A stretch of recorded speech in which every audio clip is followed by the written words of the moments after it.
Hello friends, எல்லோருக்கும் வணக்கம். Welcome to investor channel. Market updates பார்த்தீங்கன்னா கண்டினியூஸாக டிஸ்கஸ் பண்ணிட்டு இருக்கிறோம். ஸோ இதில் லாஸ்ட் அமெரிக்கன் மார்க்கெட் எப்படி க்ளோஸ் ஆயிருக்கு அப்படின்னு சொல்லி பார்க்கும்போது ஃபஸ்ட்டு S&P 500 7165 பாயிண்ட்ஸில் க்ளோஸ் ஆயிருக்கு. 56 பாயிண்ட்ஸ் பாசிட்டிவில் க்ளோஸ் ஆயிருக்கு. நெக்ஸ்ட்டு நாஸ்டாக் 24836 பாயிண்ட்ஸில் க்ளோஸ் ஆயிருக்கு. 398 பாயிண்ட்ஸ் பாசிட்டிவ். இது போக டவ் ஜோன்ஸ் 49230 பாயிண்ட்ஸில் க்ளோஸ் ஆயிருக்கு. 79 பாயிண்ட்ஸ் நெகட்டிவ்ல க்ளோஸ் ஆயிருக்கு அப்படின்னு சொல்லியிருக்கிறாங்க. ஸோ லாஸ்ட் அமெரிக்கன் மார்க்கெட் பார்க்கும்போது accept tau Jones, S&P 500, Nasdaq இது பாசிட்டிவ் ட்ரெண்டில் தான் இருக்குது. ஸோ இந்த வீடியோலேயே பெரிய டாபிக் டிஸ்கஸ் பண்ணணும் அப்படின்னா அது ரிலையன்ஸ் இண்டஸ்ட்ரீஸோட Q4 ரிசல்ட்ஸ் தான். இந்த குவார்ட்டரில் ப்ராஃபிட் பார்த்தீங்கன்னா 13% விழுந்திருக்கு. 16,971 கோடியாக இருக்குது. ரெவன்யூ ஃப்ரம் ஆப்ரேஷன் 3% ஜாஸ்தியாக இருக்குது அப்படின்னு சொல்லி அப்டேட் கொடுத்துருக்காங்க. 13% ஜாஸ்தியாக இருக்குது. 2.98 lakh crore இருக்குது. சீக்வென்ஷியல் பேஸில் ப்ராஃபிட் 8% விழுந்திருக்கு. போர்டு ₹6 டிவிடன் அனௌன்ஸ்மெண்ட் பண்ணியிருக்கிறாங்க. ₹6 டிவிடன் அனௌன்ஸ்மெண்ட் பண்ணியிருக்கிறாங்க. எபிட்டா 0.3% இயர் பேசிஸில் விழுந்திருக்கு. 48,588 கோடி. மார்ஜின் 200 பேசிஸ் பாயிண்ட் விழுந்திருக்கு அப்படின்னு சொல்லியிருக்கிறாங்க. 14.9% இருக்குது. இது அஃபெக்ட் ஆகிறதுக்கு மேஜர் ரீசன் இந்த ஆயிலோட ப்ரைஸ், க்ரூட் ஆயிலோட ப்ரைஸில் பார்த்தீங்கன்னா பயங்கர வொலட்டாலிட்டி இருந்துச்சு. ஈரான் இஸ்ரேல் குஸ்தி போட்டுட்டு இருந்தாங்க. அது ஒரு முக்கிய ரீசன். செக்மெண்ட் வைஸ் நீ பார்க்கும்போது ஃபஸ்ட்டு ஆப்ரேட்டிங் ரெவன்யூ ரிலையன்ஸ் ஜியோவில் 13% வளர்ந்துருக்கு. 44,928 கோடியாக இருக்குன்னு சொல்லியிருக்கிறாங்க Q4. இதில் டிஜிட்டல் சர்வீஸ் ஆக்சுவலி ப்ராஃபிட் பார்க்கும்போது 13% வளர்ந்துருக்கு. 7,935 கோடியாக இருக்குது. ARPU, அதாவது ARPU அப்படின்னா ஆவரேஜ் ரெவன்யூ பர் யூசர், அதுவும் நல்லா வளர்ந்துருக்குன்னு சொல்கிறாங்க. எபிட்டா இந்த செக்மெண்ட்டில் 18% வளர்ந்துருக்கு. மார்ஜின் இம்ப்ரூவ்மெண்ட் பார்க்கும்போது 230 பேசிஸ் பாயிண்ட் மார்ஜின் இம்ப்ரூவ்மெண்ட் ஆயிருக்கு. ஆவரேஜ் ரெவன்யூ பர் யூசர் பார்க்கும்போது ₹214 வளர்ந்துருக்கு. பெர் கேபிட்டா யூசேஜ் பெர் மந்த்னு பார்க்கும்போது 42.3 ஜிபியாக இருக்குது. ஓவரால் டிராஃபிக் ரைசிங் நீ பார்க்கும்போது 35% வளர்ந்துருக்கு.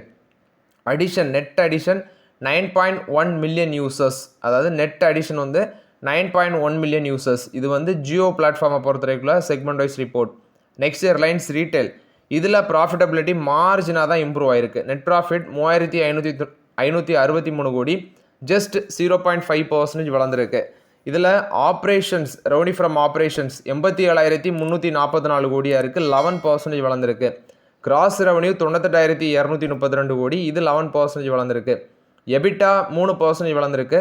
6,690 கோடி. மார்ஜின் 7.7% ஆட்டு இருக்குன்னு சொல்கிறாங்க. இது போக ஓவரால் எபிட்டா 6,921 கோடியாக இருக்குது.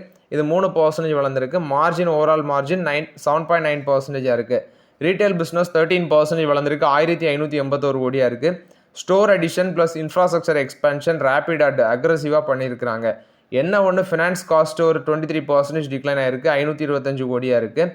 பாரோயிங் பேர்டன் இப்போ கம்மி பண்ணியிருக்கிறாங்க. பேலன்ஸ் ஷீட் ஸ்ட்ராங்காக இருக்குன்னு சொல்கிறாங்க. 233 ஸ்டோர் இந்த குவார்ட்டரில் ஆட் பண்ணியிருக்கிறாங்க. டோட்டல் ஸ்டோர் கவுண்ட் 20,160 இருக்குது. ஆப்ரேஷனல் ஏரியா எக்ஸ்பேண்ட் பண்ணது 78.3 million square feet. Customer base 387 million. Total transaction 62% increase ஆயிருக்கு. 585 மில்லியனாக இருக்குன்னு சொல்லி அப்டேட் கொடுத்துருக்காங்க. ஹைப்பர் லோக்கல் காமர்ஸ் செக்மெண்ட் நல்ல ஒரு க்ரோத் காமிச்சிருக்கு. டெய்லி ஆர்டர் பார்க்கும்போது 29% வளர்ந்துருக்கு. சீக்வென்ஷியல் பேஸில் 300% வளர்ந்துருக்கு. இந்த ஸ்மார்ட் பஸார் ஸ்டோரும் ரேப்பிடாக எக்ஸ்பென்ஷன் பண்ணியிருக்காங்க. 1000 ஸ்டோர் மைல் ஸ்டோனை ரீச் பண்ணியிருக்காங்க. ஜியோ மார்ட் அவங்களோட ஃபுட் பிரிண்டை எக்ஸ்பேண்ட் பண்ணியிருக்கிறாங்க. 5,100 பின்கோடுக்கு கிட்டத்தட்ட 1,200 சிட்டிஸில் அவங்களோட பிஸ்னஸ் இருக்குது. இப்போ ஆக்சுவலி 1,200 சிட்டிஸில் ஆட் பண்ணியிருக்கிறாங்க. நெட்ஒர்க்னு பார்க்கும்போது டோட்டல் நெட்ஒர்க் 3,100 சிட்டிஸில் அவங்களோட பிஸ்னஸ் இருக்குது. மென்ஸ்வேரில் பார்த்தீங்கன்னா, அதாவது இந்த மென்ஸ்வேரில் ஸ்ட்ராங் டிமாண்ட் இருக்குன்னு சொல்கிறாங்க. ஃபேஷன் அண்ட் லைஃப் ஸ்டைல் பிஸ்னஸும் நல்ல ஒரு க்ரோத் காமிச்சிருக்கு. ஸோ இது ரீட்டைலை பொறுத்த வரைக்கும் update. Next O2C, oil to chemicals, இதுதான் உங்களுக்கு பணமழை கொட்டுற இடம். இந்த O2C செக்மெண்ட்டில் என்ன நடந்திருக்குன்னு பார்க்கும்போது ரெவன்யூ 12% வளர்ந்துருக்கு. 1.84 lakh crore. எபிட்டா 4% டிக்ளைன் ஆயிருக்கு. ரெவன்யூ க்ரோத் பார்க்கும்போது க்ரூட் ஆயிலோட ப்ரைஸஸில் டொமஸ்டிக் ஃபியூல் ரீட்டைலில் ஒரு ஹையர் வால்யூம் இருந்ததுனால 12% மேலே போயிருக்குன்னு சொல்கிறாங்க ரெவன்யூ க்ரோத்து. ஆனால் அந்த O2C செக்மெண்ட்டில் எபிட்டா 3.7% ட்ராப் அவுட் ஆயிருக்கு. 14,520 கோடியாக இருக்குன்னு சொல்லியிருக்கிறாங்க. அது மட்டும் இல்லாமல் O2C செக்மெண்ட்டில் digital service and retail segment ஒரு டபுள் டிஜிட் க்ரோத் காமிச்சிருக்கு ரெவன்யூவில் இந்த O2C செக்மெண்ட்டில். அடுத்து ஆயில் அண்ட் கேஸில் ரெவன்யூ 9% விழுந்திருக்கு. 5,867 கோடியாக இருக்குது. 18% ஆக்சுவலி எபிட்டா விழுந்திருக்கு. ரெவன்யூ 9% விழுந்திருக்கு. எபிட்டா 18% விழுந்திருக்கு. 4,195 கோடியாக இருக்குது. அதுக்கு வந்து scheduled and maintenance activity, next higher government levies, compressed margins இது எல்லாமே இதில் அஃபெக்ட் பண்ணி விட்டுருக்குன்னு சொல்கிறாங்க. நெக்ஸ்ட் அந்த கேஜி D6 பேசனில் ப்ரொடக்ஷன் ட்ராப் அவுட் ஆயிருக்கு. ஆவரேஜ் கேஸ் ப்ரைஸ்னு பார்க்கும்போது கேஜி D6 பேசனில் $9.63 per MMBTU அந்த ரேஞ்சில் இருந்திருக்கு. ஆனால் சேம் பீரியட் லாஸ்ட் இயரில் $10 மேலே இருந்திருக்கு. இதனால பார்த்தீங்கன்னா அவங்களுக்கு மார்ஜின் அஃபெக்ட் ஆகி அது வந்து ரெவன்யூ அஃபெக்ட் பண்ணி விட்ருக்கு. O2C செக்மெண்ட்டும் கொஞ்சம் மொக்கையாக தான் இருக்குது, அப்படின்னு நார்மலாக இருக்கிற மாதிரி தெரியுது. நெக்ஸ்ட் ஜியோ ஸ்டார் இதில் ரெவன்யூ 9,784 கோடியாக இருக்குது. எபிட்டா பார்க்கும்போது 827 கோடியாக இருக்குது, இன்க்ளூடிங் அதர் இன்கம். இந்த நெட்ஒர்க்கில் அதாவது லீடர்ஷிப் இன் டெலிவிஷன் அப்படின்னு சொல்லி பார்க்கும்போது வியூவர்ஷிப் ஷேரு அது 34.2% வச்சுருக்காங்க. 810 மில்லியன் வியூவர்ஸ் பார்த்தீங்கன்னா அக்ராஸ் த கண்ட்ரி ரீச் ஆயிருக்கு. ஆவரேஜ் மந்த்லி ஆக்டிவ் யூசர்ஸ் பார்க்கும்போது 500 மில்லியன் வச்சுருக்காங்க இந்த குவார்ட்டரில். இது போக T20 men's cricket world cup final record பண்ணது கிட்டத்தட்ட 72.5 மில்லியன் யூசர்ஸ் பார்த்தீங்கன்னா வாட்ச் பண்ணியிருக்கிறாங்க. இதெல்லாமே அவங்களுக்கு ஒரு நல்ல க்ரோத்தாக இருக்கிறதாட்ட அப்டேட் பண்ணியிருக்கிறாங்க. ஸோ இதுதான் ரிலையன்ஸ் இண்டஸ்ட்ரீஸோட ரிசல்ட்ஸ் அப்டேட். எனக்கு தெரிஞ்சு ஒரு மாட்ரேட்டான ரிசல்ட்ஸ், பெருசாக அட்டியும் இல்லை, பெருசாக வந்து க்ரோத்தும் இல்லை, ஒரு மாட்ரேட்டான ரிசல்ட்ஸ் போஸ்ட் பண்ணியிருக்கிறாங்க. ஓவராலாட்டுன்னு பார்க்கும்போது ப்ராஃபிட் 13% காலி தான் இருக்குது. மண்டே மார்க்கெட்டில் என்ன மாதிரி ரியாக்ட் ஆகுதுன்னு பார்க்கலாம். ₹6 டிவிடன் அனௌன்ஸ்மெண்ட் பண்ணியிருக்கிறாங்க. நெக்ஸ்ட்டு பார்த்தீங்கன்னா சப்போர்ஜி பலன்ஜி குரூப்பு ஆக்சுவலி இவங்க 25,400 கோடி பாண்ட்ஸ் அண்ட் லோன் மூலமாட்டு ரைஸ் பண்ண இருக்கிறதாட்ட அப்டேட் கொடுத்துருக்காங்க. ஸோ இது வந்து 3 இயர் ருப்பி டினாமினேட்டட் டெப்ட் ரைசிங் பண்ணுறாங்க. May 15 ரைஸ் பண்ணுறாங்க. ஆனுவல் கூப்பன் பார்க்கும்போது 18.75% USD bonds and bespoke loans foreign banks வந்து இதை பண்ணுறாங்க. இதில் domestic investors, global private credit இவங்க எல்லாமே பார்ட்டிசிபேட் பண்ணுறதாட்டு அப்டேட் கொடுத்துருக்காங்க. இது வந்து சப்போர்ஜி பலன்ஜி குரூப் கொடுத்த அப்டேட்டு. L&T ஃபினான்ஸோட Q4 ரிசல்ட்ஸ் நெட் ப்ராஃபிட் 27% வளர்ந்துருக்கு, 806 கோடியாக இருக்குது. நெட் இன்ட்ரெஸ்ட் இன்கம் 24% வளர்ந்துருக்கு, 3024 கோடி. ரிட்டர்ன் ஆன் அசட்ஸ்னு பார்க்கும்போது 2.40% இருக்குது, 2.22%லேருந்து 2.40% கம்மியாக இருக்குது. ரிட்டர்ன் ஆன் ஈக்விட்டி 11.71% இருக்குது. ரீட்டைல் டிஸ்பர்ஸ்மெண்ட் 62% வளர்ந்துருக்கு. இது போக secured segments, two wheeler finance 58% வளர்ந்துருக்கு. கோல்டு ஃபைனான்ஸ் 2779 கோடியாக இருக்குது. பர்சனல் லோன்ஸ் 3786 கோடியாக இருக்குது. பர்சனல் லோன்ஸ் பார்க்கும்போது கோல்டு ஃபைனான்ஸ், பர்சனல் லோன் இது எல்லாமே 98% அளவுக்கு வளர்ந்துருக்குன்னு சொல்லியிருக்கிறாங்க. ரூரல் பிஸ்னஸ் ஃபினான்ஸ் 7208 கோடி, 41% இயர் ஆனர் பேசிஸ்லேயும் 7% குவார்டர் அண்ட் குவார்டர் பேசிஸ்லேயும் வளர்ந்துருக்கு.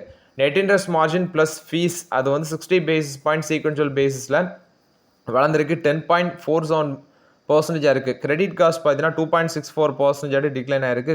கிராஸ் ஸ்டேஜ் 3 அசட்ஸ் 2.88% இருக்குது, 3.29%லேருந்து 2.88% இருக்குது அப்படின்னு சொல்லி மென்ஷன் பண்ணியிருக்கிறாங்க.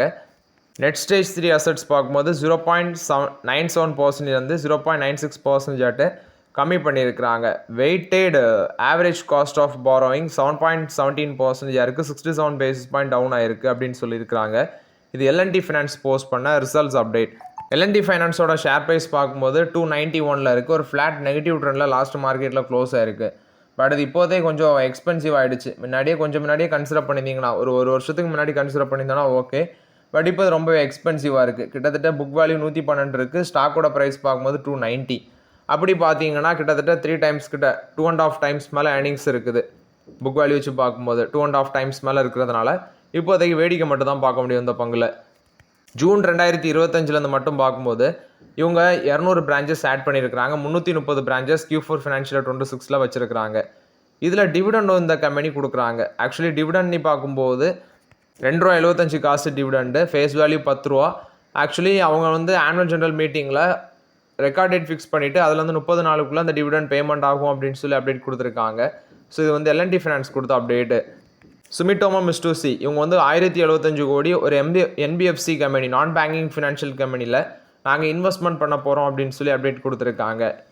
ரைட்ஸ் இஷ்யூ மூலமாட்டு இதை பண்ணுறாங்க. ஸோ எந்த கம்பெனியில் இன்வெஸ்ட்மெண்ட் பண்ணுறாங்கன்னா SMFG இந்தியா கிரெடிட் இதில் வந்து ரைட்ஸ் இஷ்யூ மூலமாட்டு இன்வெஸ்ட்மெண்ட் பண்ணுறாங்க.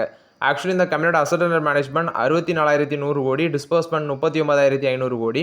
24.2% வந்து இந்த சுமிட்டோமோ மிட்சுபிஷி ஃபினான்ஷியல் குரூப் வந்து ஆல்ரெடி எஸ் பேங்கில் டேக் ஓவர் பண்ணியிருந்தாங்க. ஸோ இப்போ பார்க்கும்போது SMFG இந்தியா கிரெடிட் அதில் வந்து பார்த்தீங்கன்னா டேக் ஓவர் பண்ணுறாங்க. ஸோ இது வந்து சுமிட்டோமோ மிட்சுபிஷி ஃபினான்ஷியல் கார்பரேஷன் கொடுத்த அப்டேட்டு. ரிலையன்ஸ் இண்டஸ்ட்ரீஸ் பார்க்கும்போது இந்தியாவோட ஃபஸ்ட்டு கம்பெனி $10 billion ப்ராஃபிட் வந்து பார்த்தீங்கன்னா ரீச் பண்ணியிருக்கிறாங்க. ஆக்சுவலி ஃபினான்ஷியல் 26ல் அவங்களோட ப்ராஃபிட் $10 billion ரீச் பண்ணியிருக்கு. இந்த கம்பெனியோட லார்ஜஸ்ட் கம்பெனி இந்தியாவில் இதை பண்ணியிருக்கிறாங்க. ஆப்ரேட்டிங் ப்ராஃபிட் $22 billion இருக்குது. 13.4% ரைஸ் ஆயிருக்குன்னு சொல்கிறாங்க. இது ரிலையன்ஸ் இண்டஸ்ட்ரீஸ் கொடுத்த அப்டேட்டு. யூஎஸ் பார்க்கும்போது சைனா பேஸ்ட் ஆயில் ரிஃபைனரியில் சாங்ஷன் போடுறாங்க. ஏன்னா 40 ஷிப்பர்ஸ் பார்த்தீங்கன்னா ஈரானியன் ஆயிலில் இருக்கிறதுனால இவங்க வந்து சாங்ஷன் போட்டிருக்கதாட்ட அப்டேட் கொடுத்துருக்காங்க.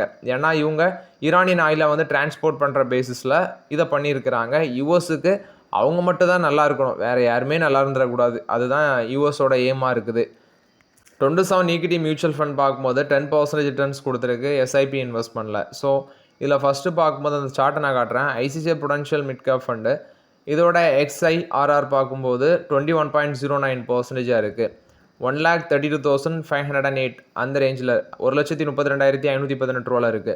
HSBC மிட் கேப் ஃபண்ட் பார்க்கும்போது 1,30,025 அந்த ரேஞ்சில் இருக்குது. ப்ரெசன்ட் வேல்யூ 16.79% இருக்குது அதோட XIRR. LIC mutual fund value LIC MF value fund 1,29,933 இருக்குது. 16.74% இருக்குது. குவாண்ட் வேல்யூ ஃபண்ட் 1,27,929 இருக்குது.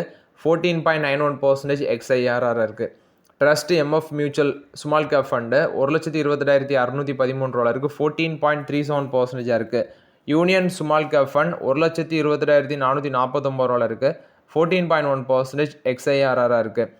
Mahindra Manulife value fund 13.91% இருக்குது. 1,22,340 இருக்குது. Bank of India small cap fund 1,22,292 இருக்குது. 13.83% இருக்குது. க்ரோ மல்டி கேப் ஃபண்ட் 1,22,233 இருக்குது. 13.73% இருக்குது. SBI ஃபோக்கஸ் ஃபண்ட் 1,20,022 இருக்குது. 13.37% இருக்குது. Bank of India flexi cap fund 1,27,704 இருக்குது. 12.83% இருக்குது. Mahindra Manulife mid cap fund 1,27,657 இருக்குது. 12.75% இருக்குது. Nippon India growth mid cap fund 1,27,585 இருக்குது. 12.63% இருக்குது. Baroda BNB Paribas mid cap fund 1,27,130 இருக்குது. 11.86% இருக்குது. Motilal Oswal ELSS tax saver fund 1,27,018 இருக்குது. 11.67% இருக்குது. இது இந்த ஈக்விட்டி மியூச்சுவல் ஃபண்ட்ஸ்லாம் பார்க்கும்போது எஸ்ஐபி இன்வெஸ்ட்மெண்ட் ஒரு இயரில் 10% மேலே ரிட்டர்ன்ஸ் கொடுத்துருக்கு. அதை தான் இவங்க மென்ஷன் பண்ணியிருக்கிறாங்க. கேன்ஃபின் ஹோம்ஸ் லிமிடெட் இதோட ரிசல்ட்ஸ் வந்திருக்கு. ப்ராஃபிட் பார்க்கும்போது 346 கோடி 48% வளர்ந்துருக்கு. இது போக நெட் இன்ட்ரெஸ்ட் இன்கம் 20% வளர்ந்துருக்கு 441 கோடி. நல்ல ஒரு க்ரோத் காமிச்சிருக்குன்னு சொல்லியிருக்கிறாங்க. இவங்களோட கோர் பிஸ்னஸ்ஸே இந்த ஹவுசிங் ஃபைனான்ஸ் செக்மெண்ட்டில் தான் இவங்க கோர் பிஸ்னஸ் இருக்குது. இது போக டிஸ்பர்ஸ்மெண்ட் 4th குவார்ட்டர்லேயும் பார்த்தீங்கன்னா அவங்களோட டார்கெட்டை ரீச் பண்ணி நல்ல ஒரு க்ரோத் 3,300 கோடி மேலே டார்கெட் ரீச் பண்ணியிருக்கிறாங்க. அது மட்டும் இல்லாமல் profit net interest income growth lending பிஸ்னஸும் அவங்களோட ஓவரால் ஃபினான்ஷியல் பெர்ஃபார்மன்ஸில் ஸ்ட்ரென்த்தனாக இருக்குது அப்படின்னு சொல்லி அப்டேட் கொடுத்துருக்காங்க. இது வந்து கேன்ஃபின் ஹோம்ஸ் லிமிடெட் போஸ்ட் பண்ண ரிசல்ட்ஸ் அப்டேட்டு. லோன் புக்கும் நல்ல ஒரு ஸ்ட்ராங் ரேஞ்சில் தான் இருக்குது அப்படின்னு சொல்லி அப்டேட் கொடுத்துருக்காங்க. ஏர்னிங்ஸ் மொமெண்டமும் அவங்களுக்கு இன்க்ரீஸ் ஆயிருக்கு. ஸோ ஓகே ஃப்ரெண்ட்ஸ், இந்த வீடியோவில் சில இம்பார்ட்டன்ட் அப்டேட்ஸ் எல்லாமே டிஸ்கஸ் பண்ணோம். அந்த வீடியோ உங்களுக்கு பயனில் தான் லைக் பண்ணுங்கள், சப்ஸ்கிரைப் பண்ணுங்கள், கமெண்ட் பண்ணுங்கள். Okay friends, thank you.